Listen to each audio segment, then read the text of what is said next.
ज़िक्र कंदासीं कराची का पीपी चेयरमैन सां सूबाई वज़ीरनि सियासी ऐं पार्टी अॻवाननि मुलाक़ातूं कयूं आहिनि। तालीम, माहौलियात, तरक़ियाती मनसूबनि, सियासी सूरतहाल ऐं अवामी मसइलनि बाबति तफ़सीली ख़्यालनि जी ॾे वठि थी आहे। बिलावल भुट्टो ज़रदारी सां सूबाई वज़ीर इस्माइल राहू मुलाक़ात कई।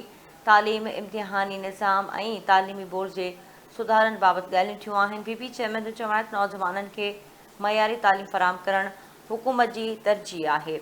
बिलावल भुट्टो ज़रदारी पारां तालीमी इदारनि जी कारकर्दगी बहितर बणाइण जी हिदायत कई वई। बिलावल भुट्टो ज़रदारी सां डिप्टी मेयर सलमान मुराद मुलाक़ात कई। मली नदी भरिसां अर्बन फॉरेस्ट ऐं मैंग्रोव्स मनसूबनि ते ब्रीफिंग ॾिनी वई। पीपी चेयरमैन पारां शहरी सुधारनि ऐं सामूंडी मनसूबा जल्द मुकमल करण जी हिदायत कई वई आहे। बिलावल भुट्टो सां एहसान सुंदराणी पिणु मुलाक़ात कई, जंहिंमें घोटकी जी सियासी सूरतहाल ऐं तंज़ीमी सूरतहाल ते ॻाल्हि ॿोल थी आहे। पार्टी तंज़ीम वधीक मज़बूत बणाइण ऐं अवामी राब्तनि में वाधे जी हिदायत कई वई आहे। बिलावल भुट्टो ज़रदारी सां इक़बाल सांद मुलाक़ात कई। ओभर ज़िले में पार्टी तंज़ीम ऐं सियासी सरगर्मियुनि बाबति ब्रीफिंग ॾिनी वई। नाज़रीन, पीपी चेयरमैन सां मुख़्तलिफ़ सूबाई वज़ीरनि सियासी ऐं पार्टी अॻवाननि मुलाक़ातूं कयूं आहिनि, जंहिंमें तालीम, माहौलियात, तरक़ियाती मनसूबनि, सियासी सूरतहाल ऐं अवामी मसइलनि बाबति तफ़सीली ॻाल्हि ॿोल कई वई आहे।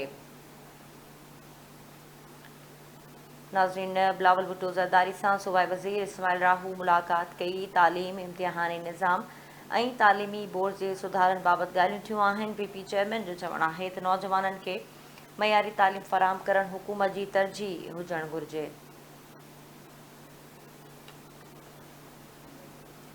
इन तफ़सील मालूम कयूं था ब्यूरो चीफ इमदाद सुमरा खां। इमदाद, मुलाक़ातुनि बाबति अपडेट कजो। जी बिल्कुल साइमा, अवांखे ॿुधाईंदा हलूं त पाकिस्तान पीपल्स पार्टी के चेयरमैन बिलावल भुट्टो ज़रदारी सां बिलावल हाउस में यूनिवर्सिटी ऐं तालीम बोर्ड खाते जे वज़ीर इस्माइल राहू, डिप्टी मेयर कराची सलमान अब्दुल्ला मुराद, पीपी ज़िले ओलह जे सदर इक़बाल सांद, पीपल्स पार्टी अॻवान एहसान संदराणी ऐं ॿियनि पीपी अॻवान बिलावल हाउस में अलॻि अलॻि मुलाक़ातूं कयूं आहिनि। मुलाक़ात दौरान इस्माइल राहू पंहिंजे खाते जी कारकर्दगी बाबति तफ़सीली ब्रीफिंग ॾिनी आहे। मुलाक़ात में सिंध जे आला तालीम, यूनिवर्सिटी जा इंतज़ाम, इम्तिहानी निज़ाम ऐं तालीमी बोर्ड जे सुधारनि बाबति मामलनि ते ॻाल्हियूं कयूं वयूं आहिनि।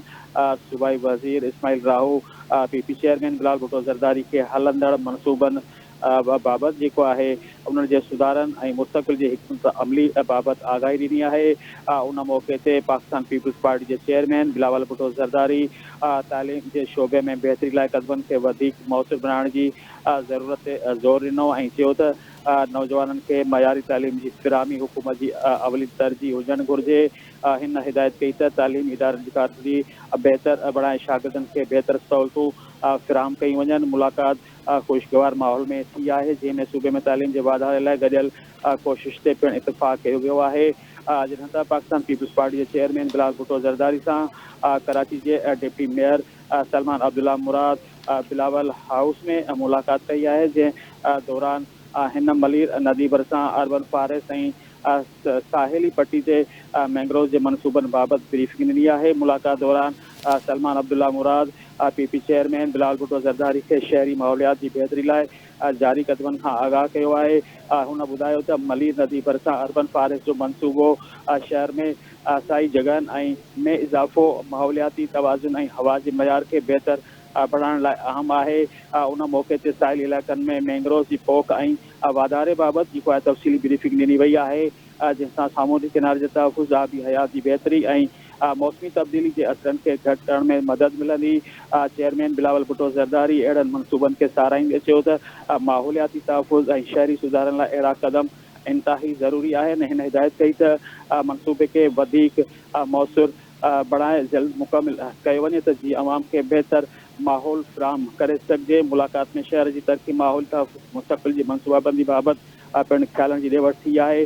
जॾहिं त पीपी चेयरमैन बिलावल भुट्टो ज़रदारी सां पीपल्स पार्टी जे अॻवाननि जेको आहे ॿियनि अॻवाननि जेको आहे अलॻि अलॻि मुलाक़ातूं कयूं आहिनि। जी